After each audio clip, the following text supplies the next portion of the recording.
Olá, investidores. Luiz Aires, sócio responsável pela área de relações com investidores da RPS Capital. Hoje, 12 de março, quinta-feira, um dia muito volátil para os mercados. Eu estou aqui com o Paulo de Sora, nosso CIO, o André Komatsu, nosso COO. Um dia onde o S&P caiu 9,51, a bolsa caiu 14,78, o dólar chegou a bater R$5, fechando em 4,80. A gente veio aqui dividir um pouquinho como é que está a nossa carteira, como é que está a nossa cabeça, fazer um resumo de como é que foi a gestão de risco dos nossos portfólios. Paulo, a ideia aqui é a gente fazer um bate-papo com o nosso investidor. Então, eu acho que valeria a pena a gente falar aqui dessa janela desde o início do ano até agora, como é que a gente vem se comportando para fomentar a transparência com o nosso investidor. Obrigado, Luiz. Acho que eu vou falar um pouquinho sobre a cabeça de gestão e um pouco sobre como é que eu vi a performance dos fundos. E o André Komatsu vai falar sobre gestão de risco que a gente implementou ao longo desse período de alta volatilidade. Então, assim, fazendo uma retrospectiva no ano, os nossos fundos multimercados mais ou menos caíram 20% do movimento de queda da Bolsa, que foi basicamente o nosso livro direcional, que a gente teve perdas por estar comprado nesse movimento de queda de mercado. A gente estava com uma cabeça otimista estrutural que nós vemos comunicando com vocês desde do ano passado, uma visão que tinha por trás uma tese de que o mundo vivia um período de recuperação econômica com juro baixo e o trade war tendo sido endereçado no final do ano passado, e na tese Brasil um lado otimista de reformas estruturais, juro baixo, retomada da economia, migração de renda fixa para renda variável. E então, assim, a nossa visão macro otimista foi pega pelo maior movimento de queda de mercados dos últimos muitos anos, uma queda mais acelerada inclusive do que a queda de 2008. A gente começou a ter uma percepção mais negativa de mercado na virada de janeiro para fevereiro, quando o coronavírus começou a se intensificar na China. Nós reduzimos posição nas nossas carteiras naquele momento, o mercado continuou ralhando nos primeiros 15 dias de fevereiro. E aí, quando o mercado começou a realizar mais forte na segunda quinzena de fevereiro, a gente começou a reduzir posições e viramos de fevereiro para março já com os fundos com muito menos risco. Temos controlado esse risco ao longo desses primeiros dias de março, apesar da volatilidade absurda que nós estamos observando nos mercados. Em março começamos a ter algum prejuízo já de direcional já praticamente zerado. Começamos a ter algum prejuízo nos movimentos intersetoriais muito violentos que estão acontecendo. Mas eu diria que executamos o processo de stop que historicamente a gente faz, um pouco mais alargado do que o normal, dada a violência do movimento de mercado, mas com uma cabeça de preservar capital nos nossos diversos mandatos. Então, assim, em linhas gerais, perdemos um pouco menos de 20% do movimento direcional no nosso fundo multimercado mais alavancado, perdemos mais ou menos 50% do movimento no nosso mandato long bias e perdemos em linha com a queda da bolsa no nosso mandato long only. Legal, Paulo. Então, assim, resumo aqui da atribuição de performance, quase a totalidade da nossa perda veio do direcional. Eu acho que valeria a pena você comentar um pouquinho o que você está vendo na bolsa daqui para frente, quais são os temas e setores que você gosta e que você não gosta, se de repente é uma janela de oportunidade, de realocação ao longo do tempo, né? Sem dúvida, Luiz. A gente tem aqui bastante experiência, né? Nós estamos no mercado há mais de 30 anos. Movimentos como esse já aconteceram outras vezes. Eu estou me norteando muito com o que está acontecendo com a China. Os hospitais lá na China já estão se esvaziando. Parece que o coronavírus de fato tem um impacto muito forte na economia de curto prazo. Nós temos os bancos centrais reagindo a esse movimento de queda vertiginosa que a gente vai ver nos PIBs, nas atividades nos próximas semanas e meses. Acho que isso vai balancear a médio prazo um pouco o efeito estrutural do coronavírus. O movimento de queda de mercado ele é totalmente assimétrico. Existem casos aí de empresas que perderam 60%, 70% do seu valor perpétuo nessa correção de mercado. Nos parece bastante exagerado. A gente acha que a gente está num ponto de retomada de compra. Os corajosos, os sobreviventes a esse movimento, eu acho que deveriam estar olhando o mercado agora com uma visão de começar a voltar a adicionar posição. Alguns movimentos não fazem sentido, na nossa opinião. Eu não sei aonde vai parar o PIB, eu não sei aonde vai parar o movimento técnico de mercado. Verdade que essa correção pegou o mercado relativamente muito posicionado, tanto aqui quanto lá fora. A posição net, a posição gross dos fundos, tanto lá nos Estados Unidos quanto no Brasil, estavam no all-time high quando a correção veio. Uma migração de pessoa física para a bolsa de uma velocidade muito forte com a queda de taxa de juros no Brasil. E essa correção pegando o pessoal, eu diria, ainda imaturo nos seus posicionamentos em renda variável. Então, assim, é provável que ainda o movimento técnico de mercado continue sendo um pouco de ajuste de posição para baixo nos próximos dias e talvez semanas. Mas eu diria que do ponto de vista fundamental, nós entramos num território de compra. Em termos de temas setoriais para a gente, o que chama bastante atenção, onde a gente está ainda posicionado e vamos carregar uma posição intersetorial, tentando ganhar dinheiro nesse alfa intersetorial que a gente tem sido ganhador ao longo do tempo, é na posição de empresas expostas ao cenário de China. Empresas de commodities que vendem para a China, que a gente acha que a China começa a retomada da economia global, enquanto o resto do mundo começa a desaceleração em função desses shutdowns que estão acontecendo por conta do coronavírus. A queda das empresas exportadoras de commodities para a China foi maior do que a média de mercado. Essas empresas têm receita em dólar, custo em real, a maior parte delas com dívida relativamente baixa, e as commodities às quais elas estão expostas, e aí principalmente Vale, praticamente não caíram nesse movimento de realização forte de mercado. Acho que era legal você falar até um pouquinho, Paulo, de um pouco da tua cabeça ali da Vale, de valuation. Só como sensibilidade, dar um exemplo de um case aí, que é o case da Vale, que existem vários cases aí que o pessoal está voltando para a prancheta fazer conta. Eu vim criticando muito o mercado nesses últimos 12 meses, que nego tinha parado de fazer conta, estava fazendo só investimento conceitual em empresas baseado em visões temáticas e tinha esquecido o Excel. De fato, o mercado estava muito caro em muitas coisas ao longo desses últimos 12 meses. Nós estamos voltando a fazer conta nas pranchetas, voltamos para os Excels e estamos voltando a ver upside em coisas básicas, e vou dar o exemplo da Vale. Então, só como referência, na nossa conta a Vale está negociando hoje perto de 2 vezes EV/EBITDA. Uma empresa que tem 0,5 vezes net debt to EBITDA de dívida. Nos últimos 12 meses se desalavancou muito, gerou muito caixa em função do problema de Brumadinho. A verdade é que ela ganhou bastante com essa desvalorização cambial recente. Na nossa conta, a queda do petróleo mais a desvalorização do real reduziu o custo de operação, custo caixa de produção de minério da Vale entregue na China na ordem de $6. Quer dizer, o minério pode cair $6 por tonelada, que em tese o EBITDA dela não se altera pela redução de custos. Lembrar que o minério está $90 no mercado chinês, e esse câmbio de 4,70, 4,80 que a gente está vivendo é muito bom para a operação dessa empresa ao longo do tempo. Então, assim, é um dos casos que a gente está na carteira. Eu acho que eu nunca vi, eu acompanho o setor de commodities há quase 30 anos, e eu nunca vi a Vale num valuation tão barato quanto ela está agora.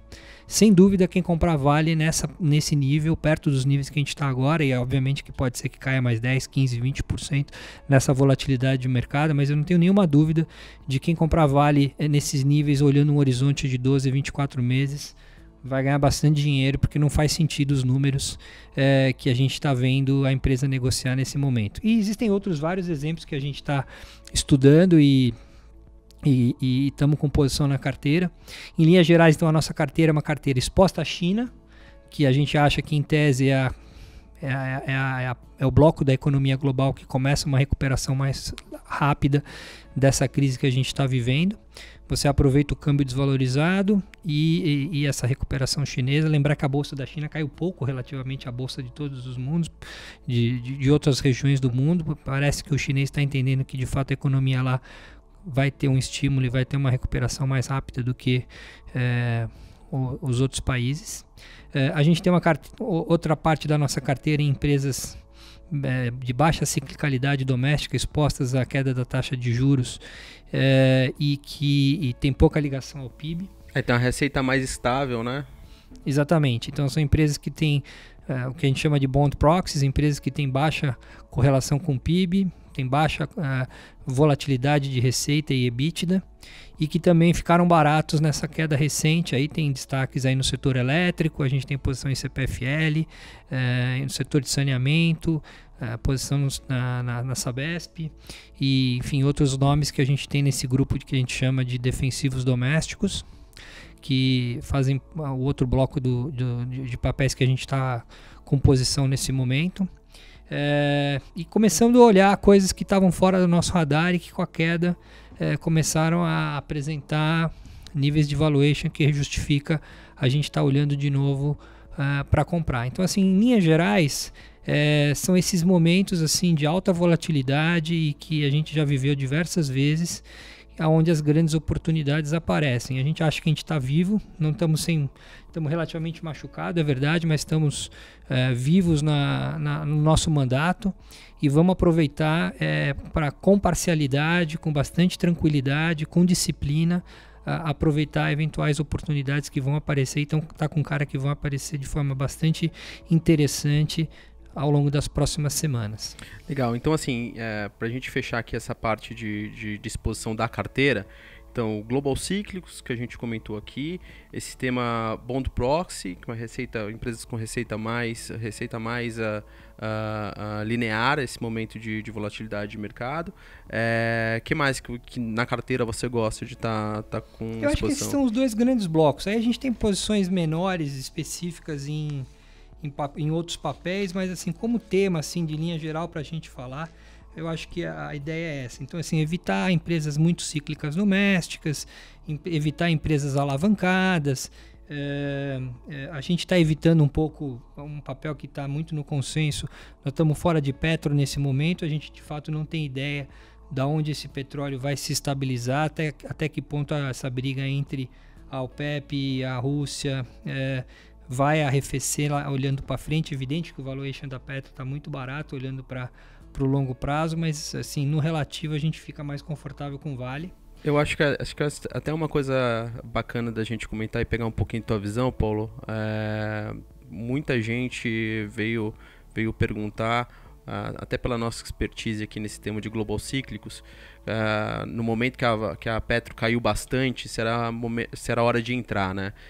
Eu acho que até valeria um pouco você dividir com a gente essa sensibilidade de preço de petróleo com a desalavancagem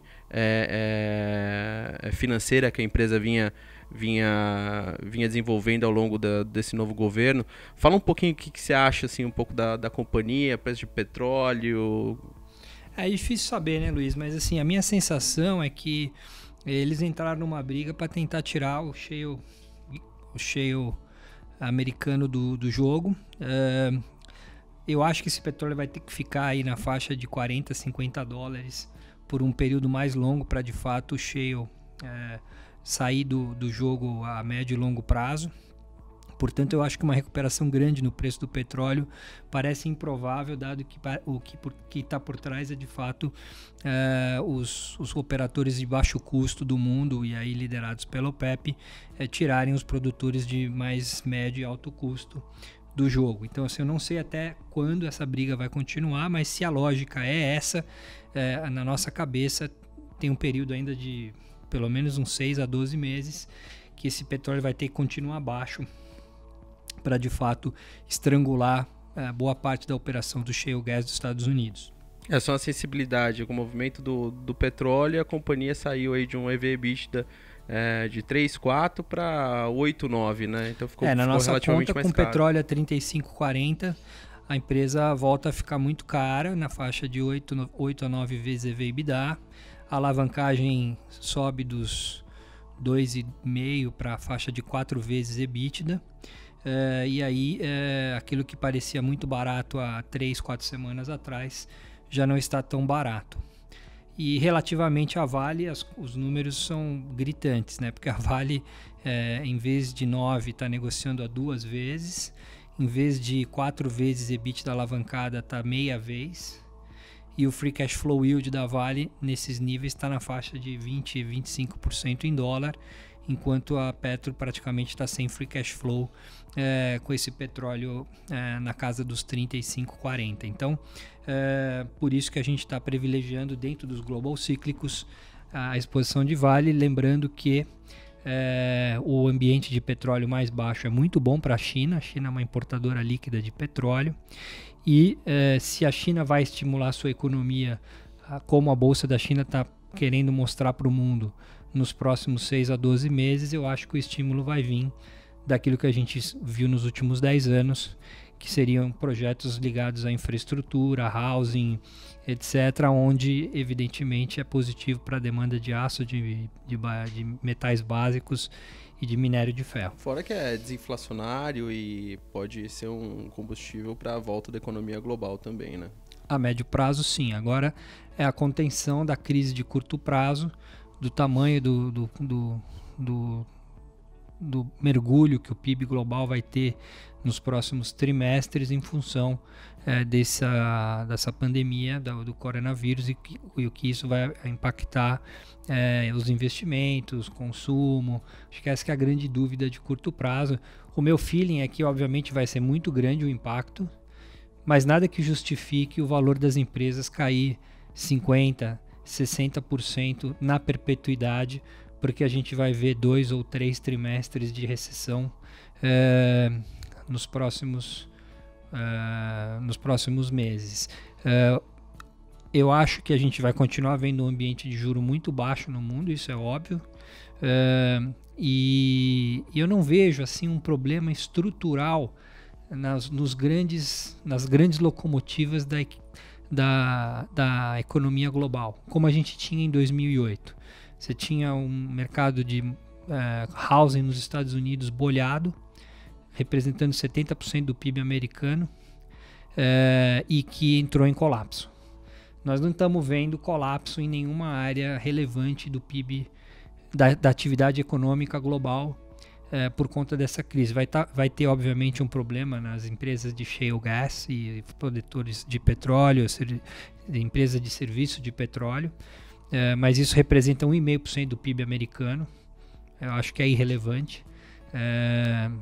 Obviamente que tem um estresse no mercado de crédito, tem um estresse em alguns bancos regionais que têm exposição maior ao tema de petróleo nos Estados Unidos, mas não acho que é uma coisa que vai desestruturar a dinâmica da economia americana a médio prazo. Lembrar que os Estados Unidos é o país do consumo e o petróleo baixo representa mais dinheiro no bolso do consumidor americano. Nós vamos ver, obviamente, ações monetárias e fiscais para contrabalancear essa queda abrupta de consumo e PIB nos próximos meses.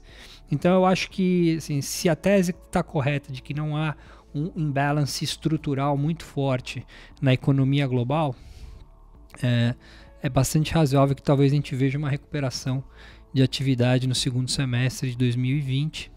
E aí essa queda de preços que a gente está vendo no curto prazo vai ter se mostrado como uma boa oportunidade de compra, olhando para médio e longo prazo. Legal, Paulo. Até para a gente fazer aqui uma ponte para o Coma que tá com a gente, vamos focar aqui no Total Return, que é o produto da nossa grade de 5 fundos, que está no meio ali da cadeia em termos de volatilidade, né? A gente veio fazendo uma gestão de risco ao longo desse período, onde a gente saiu ali por volta de uma exposição bruta ou grossa, que a gente fala, por volta aí de 150, e trouxe para esse momento aí perto de 90. O direcional, dado como você falou, que a gente veio muito otimista ao longo desse trimestre, estava por volta de 50%, 60%, a gente trouxe para 0. Como é que tá a tua cabeça de curto prazo agora? Acho que a ideia é ficar um pouco nisso. O que você acha? A gente, dada a situação de stop, a nossa ideia é permanecer com um net bastante baixo, oscilando muito pouco, e tentar gerar alfa intersetorial nessas teses que a gente acabou de dizer, para recuperar aos poucos um pouco a performance das nossas cotas. Exatamente igual dos últimos tantos stops anuais que a gente veio diligentemente executando aqui na nossa estratégia. Né? A ideia é essa, a ideia é usar o mercado de opções para aumentar um pouco o direcional oportunisticamente na hora que a volatilidade diminuir. Estamos olhando isso com carinho, temos uma mesa de derivativos bastante ativa dentro da companhia, com profissionais muito experientes que são capazes de montar estruturas em opção que deem alguma exposição para a gente de forma inteligente, com um custo mais controlado.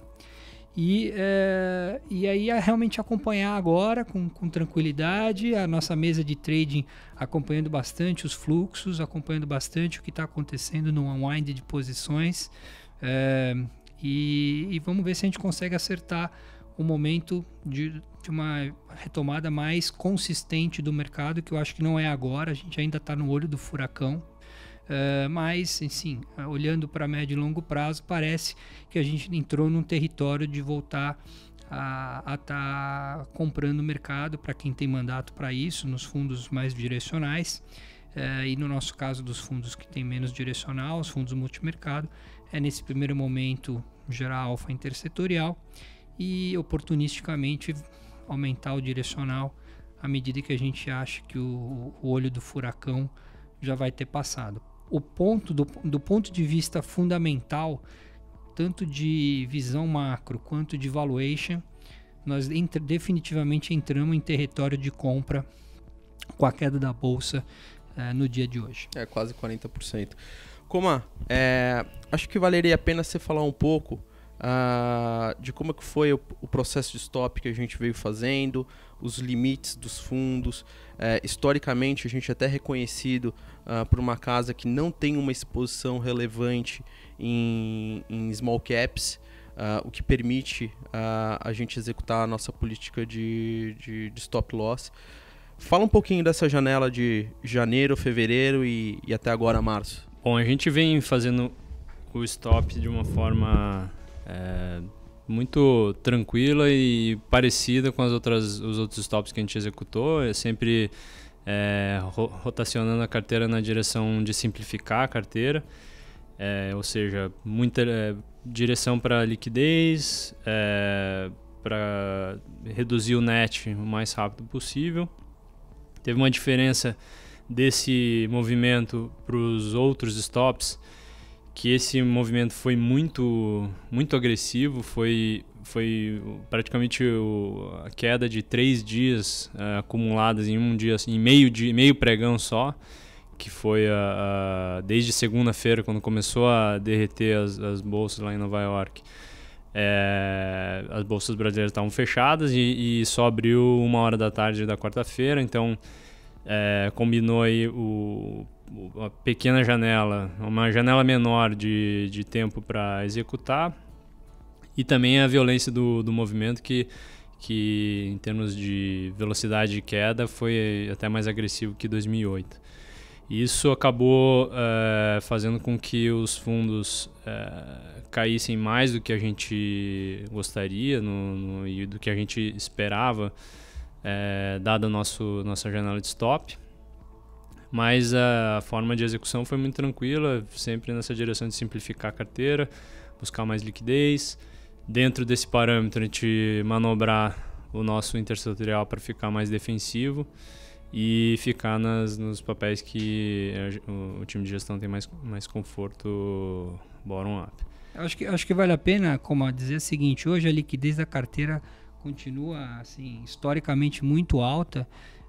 A gente é capaz de estopar hoje o nosso 95% do nosso gross em um dia. Então, assim, é uma carteira de liquidez altíssima. As nossas maiores posições são nos papéis mais líquidos da bolsa, do grupo dos papéis mais líquidos da bolsa. Nós temos posição small cap hoje que somada toda não dá 5% da carteira. Então, assim, é realmente uma gestão que tem privilegiado liquidez ao longo do histórico de 7 anos e dessa vez não é diferente. O fato de não ter small cap foi até negativo para a nossa performance ao longo de 2019, que foi o ano de comprar small cap e passar no caixa. A RPS não fez isso ao longo de 2019 por filosofia macro-setorial e por acreditar que liquidez é importante em momentos de crise. E hoje a nossa carteira ela é totalmente líquida e a gente vai dormir tranquilo de que se eventualmente tivermos que apertar o botão mais ainda nos próximos dias, não tem nada que impeça a gente de fazer. Diferentemente de outros gestores que estão casados com posições aí e enfim... e que não pro bem ou pro mal, né? Pro bem ou pro mal e que de fato não tem como sair daquelas posições na velocidade que eventualmente tenha que ser feito. Outra coisa que você mencionou anteriormente, acho que eu gostaria de destacar que faz parte do processo de stop também, que é o uso de derivativos nesse processo. A gente, logo depois do carnaval, a gente fez uma redução de risco e trocamos boa parte das nossas posições por calls. Acho que eu já mencionei isso num podcast anterior, mas vale a pena reforçar. A gente trocou essa posição, boa parte das nossas posições por calls, que ajudaram no continuamento do processo de stop nos dias que se seguiram.